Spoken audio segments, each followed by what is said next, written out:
De retour sur ce plateau pour la deuxième partie de Politicien. Notre plateau est toujours au complet avec nos invités Albouri Ndiaye, Iboun Meiteya Silla et Fofana Aboubakar. Dans quelques jours, la Commission de l'Union africaine passera sous un nouveau leadership. 5 candidats sont en lice. Qui sont-ils et que proposent-ils? Portrait avec Ibrahima Djoumaba. La succession de Nkosazana Dlamini Zuma à la présidence de la Commission de l'Union africaine est lancée. Lors du 28e sommet des chefs d'État de l'Union africaine, les 30 et 31 janvier à Addis Abeba, un nouveau président sera élu à la tête de l'organisation. Ils sont 5 candidats à briguer le poste, dont 2 femmes. You know that over the last over 3.5 years, Prétendre au poste de présidente de la Commission de l'Union africaine n'est pas chose ordinaire. C'est un titre difficile qui nécessite de solides compétences. Je pense avoir un très bon profil. J'ai entre autres participé à plusieurs initiatives de développement et d'aide à la jeunesse, à l'élaboration de programmes sur le plan international. Je pense que cela pourra servir à l'Afrique qui, ces prochaines années, devra mobiliser les importantes ressources dont elle dispose pour se développer et consolider la paix.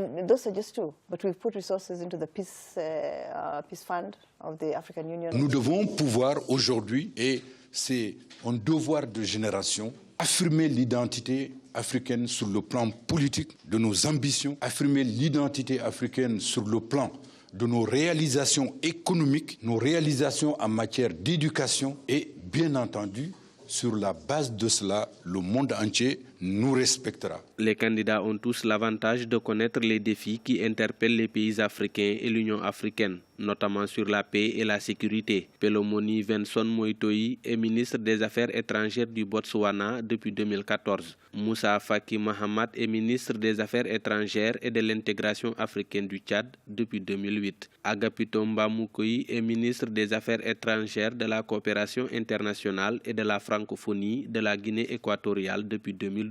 Amina Mohamed Djibril est ministre des Affaires étrangères et du commerce international du Kenya depuis 2013. Et le Sénégalais Abdoulaye Bathily est l'ancien représentant des Nations Unies pour l'Afrique centrale. L'Afrique a toutes les ressources nécessaires, des ressources naturelles, des professionnels qualifiés, mais nous rencontrons des difficultés sérieuses. Mais je voudrais réitérer, ce n'est pas une fatalité, parce qu'il y a des solutions. Et une des premières solutions que je trouve, c'est d'élire un président de la Commission de l'Union africaine qui puisse d'abord corriger la Commission. L'essentiel pour le président de la Commission de l'Union africaine, c'est de corriger les problèmes qui font face à la Commission de l'Union africaine. Lors du précédent sommet de l'Union africaine au mois de juillet 2016 à Kigali au Rwanda, aucun des 3 candidats en lice, que sont l'équato-guinéen Agapito Mbamukoui, la botswanaise Pelonomi Vensoe Moïtoï et l'ougandaise Speciosa Wandira Kazibwe, n'avaient obtenu les 2 tiers des votes nécessaires. Entre-temps, le Tchadien Moussa Faki Mahamat, le Sénégalais Abdoulaye Bathily et la Kenyane Amina Mohamed Djibril se sont lancés dans la course à la présidence de l'UA, alors que Speciosa Wandira Kazibwe s'est retiré. Monsieur Ndiaye, 5 candidats donc à la succession de Madame Zuma, n'est-ce pas trop? Est-ce que finalement ça n'illustre pas quelques divisions sur le continent? C'est vrai que 5 candidats, ça fait un peu beaucoup, mais il faudrait comprendre une chose, c'est que cette institution intéresse beaucoup de monde. Parce qu'aujourd'hui, c'est vrai que nous sommes à l'heure des grandes négociations diplomatiques. Chaque pays, chaque continent, chaque sphère voulant étendre un peu en fait, sa zone d'influence au sein de l'institution. Mais c'est vrai que bon, je pense que les candidats ont tous leur charme, ont tous leurs atouts. Notamment, je pense au ministre des Affaires étrangères du Tchad. Je pense aussi au professeur Abdoulaye Bathily, hein, qui est quand même une figure emblématique de la politique Alors on va revenir sur les candidats, mais avant je voudrais savoir quel est selon vous le profil idéal, quelles sont les compétences que devrait avoir un président de la Commission de l'Union africaine. Je pense qu'un président d'une commission comme celle-là doit avoir un background aussi politique, un background intellectuel aussi, et il doit être aussi une personne qui est animée, qui croit déjà aux États-Unis d'Afrique. Parce que pour travailler, il faut habiter la fonction, il faut déjà se dire c'est possible de mettre en place les États-Unis d'Afrique. Parce que quand on n'y croit pas, à part s'en servir pour des ambitions politiques, je ne vois pas l'intérêt.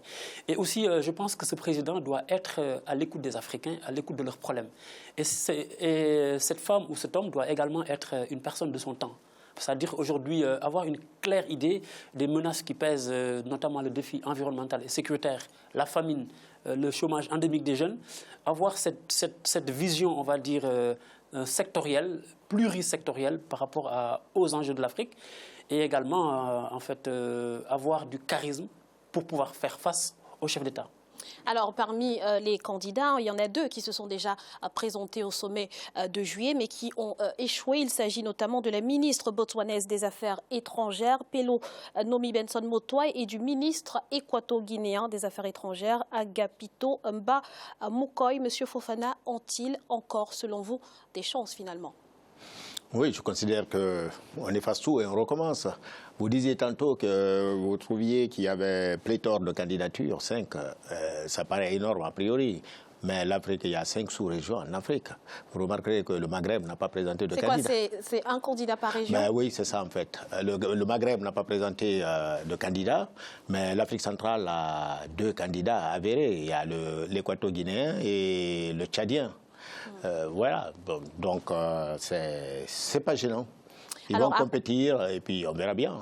A contrario, il y a 2 candidats qui font pour leur office de favoris. Il s'agit du Tchadien Moussa Faki Mahama et du Sénégalais Abdoulaye Bathily. Monsieur Sylla, quels sont finalement leurs points forts respectifs et qu'est-ce qui les différencie?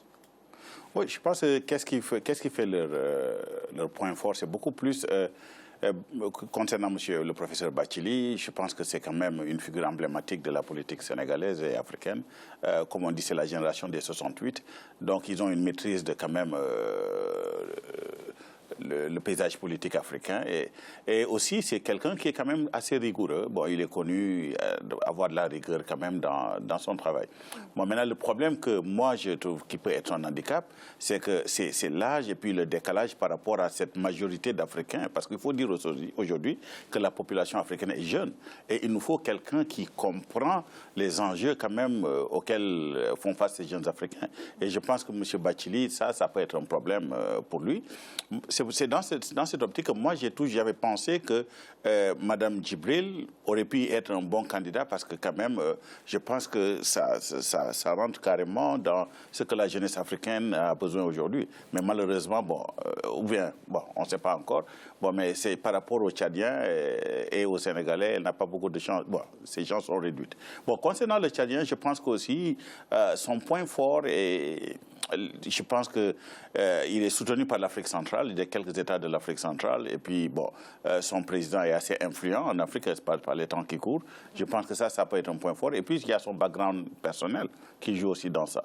Donc dans tout ça, je pense qu'ils ont des points forts et des points faibles. Même, je pense que la majorité des candidats, le point faible pour moi, à mon avis, c'est le fait que beaucoup d'entre eux n'ont pas su définir par rapport à c'est quoi les enjeux et c'est quoi leur politique en matière de création d'emplois pour ces jeunes africaines, en matière de perspectives économiques pour les populations africaines.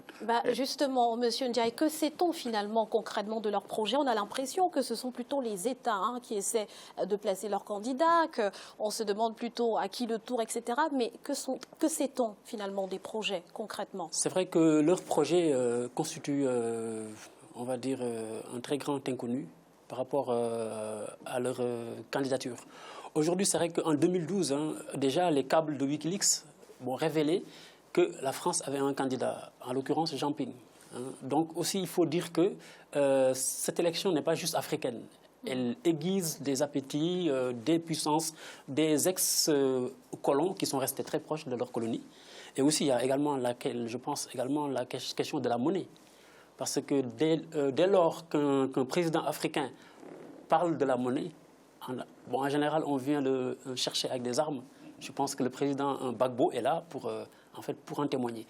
Aussi, par rapport à leur projet, c'est le flou quand même artistique. Aujourd'hui, on n'a pas une claire perspective, une claire indication de ce qu'ils veulent mettre en place. On sait en tout cas que le candidat Abdoulaye Bathily compte faire de la paix et de la sécurité le grand enjeu de son mandat s'il est élu. Effectivement, parce qu'aujourd'hui, j'ai dit ça tantôt, le professeur Bathily est un homme en qui personnellement j'ai confiance. Par rapport, et c'est quelqu'un qui symbolise cette fusion, ce brassage culturel entre les anglophones et les francophones. Parce qu'il est diplômé d'Harvard, il est diplômé en fait en civilisation anglaise et africaine, en littérature. Donc c'est quelqu'un qui a cette capacité à réconcilier les deux mondes aujourd'hui.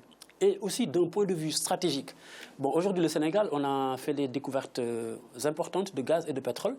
Et quand on y voit plus clair, l'Afrique de l'Ouest ne contrôle aucune institution aujourd'hui, à part la commission lorsqu'il y avait le président Hadjibou Soumaré qui était là.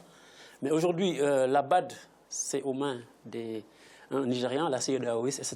Donc aujourd'hui, ce serait bien Vous pensez que c'est le tour de l'Afrique de l'Ouest, en l'occurrence du Sénégal. Un pays ouest-africain puisse contrôler une institution, en l'occurrence l'institution de l'UA. Et pour terminer, je veux dire que le président Abdoulaye Bathily, et là je rejoins le docteur Sylla par rapport à ce qu'il dit, malgré son CV, il y a quand même un conflit de génération. Parce qu'aujourd'hui, en Afrique, la jeunesse africaine grouille. On a plus de la moitié de notre population qui est jeune, qui a moins de 25 ans. Et également, je pense aussi que les anciens doivent laisser un peu la place aux jeunes. Monsieur Sylla. Oui, il y a un point où quand même je diffère avec Dr Ndiaye. C'est sur le cas de cette friction ou ce clivage anglophone-francophone. Parce que moi, je pense qu'aujourd'hui, l'Union africaine doit mettre beaucoup plus, or les organisations africaines doivent mettre beaucoup plus l'accent sur la compétence et la vision du candidat. C'est-à-dire, est-ce que le candidat est capable de quand même d'aider les Africains, les pays africains à atteindre un certain niveau de qualité de vie pour nos populations, et quelle est sa vision, et comment il aussi, parce qu'il y a la Chine, il y a tous ces les grandes puissances qui commencent à... Parce que quand vous regardez aujourd'hui l'Afrique, c'est le pays, quand même, c'est le continent où, par exemple, les compagnies étrangères ont quand même l'espoir de pouvoir avoir des retours sur l'investissement d'une certaine grandeur. Donc, il y a cette bataille entre ces grandes puissances. Et il faut qu'on ait quelqu'un quand même qui est capable de positionner l'Afrique du point de vue économique pour qu'on puisse tirer avantage de ça. Et qu'il soit anglophone ou francophone. De bataille, justement, derrière la candidature du Sénégalais Abdoulaye Bathily. Selon certains observateurs, M.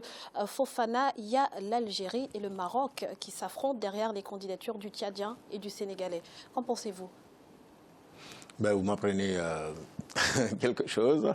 Non, mais écoutez... Puisque le candidat du Sénégal serait soutenu, en tout cas, par le Maroc, et le candidat tchadien par l'Algérie. On a tous nos préférences, ça c'est pas important, parce que en fin de compte, chaque pays n'a qu'une voix, que je sache. Donc qu'ils soutiennent Paul ou Pierre, c'est pas le problème. Le problème pour moi, c'est la profession de foi, la vision qu'ont les candidats, ces deux candidats, pour l'avenir de l'Union africaine. C'est ça qui est le plus important. Parce que je reste un peu sur ma faim en disant que tant qu'on ne se sera pas penché sur le vrai problème de l'Union africaine, qu'est-ce qui fait que cette organisation ne fonctionne pas comme il faudrait, on n'aura fait que remplacer un homme par un autre et puis on repart de plus belle. C'est ce qui risque d'arriver. On va y dire un nouveau président, mais les textes fondateurs sont les mêmes et il n'aura pas les coups de franche pour imprimer sa propre politique. Donc il faudrait, comme par un coup de baguette magique, on se penche sur cet aspect des choses. Monsieur Ndiaye. Moi, je pense qu'aujourd'hui, je suis assez d'accord avec M. Fofana par rapport à ce qu'il dit. Peu importe même la personne qui sera président. L'essentiel, c'est le contenu de la fonction. C'est qu'aujourd'hui, l'institution doit être réformée en profondeur pour effectivement dégager une perspective claire. Je pense que l'agenda 2063 de Mme Zouma a posé des jalons et il faudra qu'on s'inscrive sur ces jalons-là. Parce que chaque jour, on sort des plans, on réfléchit, on ramène des experts, des consultants. Une fois qu'on a une vision, eh bien, on attaque la vision et on la met en place. Alors, M. Bathily, pour revenir sur ce candidat, c'est le candidat de la CEDEAO. Peut-il pour autant, M. Sylla, compter sur toutes les voix de cette région? Je pense que oui, à part quelques pays, je pense que un ou deux... Le Togo, en tout cas, a annoncé soutenir la candidature du Kenya. C'est ça.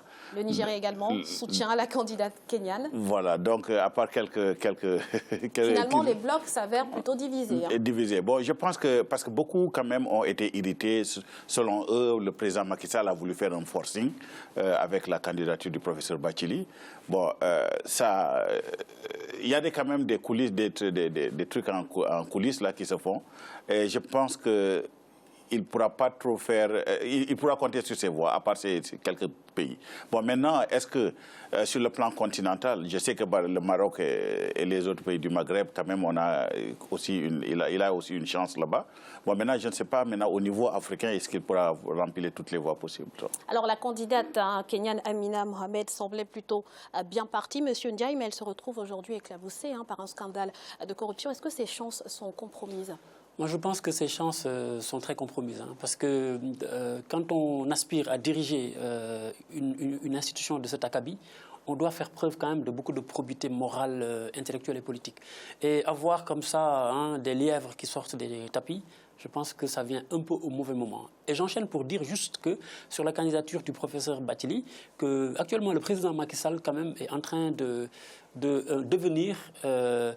l'un des plus grands présidents, on va dire, d'Afrique, si ce n'est de l'Afrique de l'Ouest.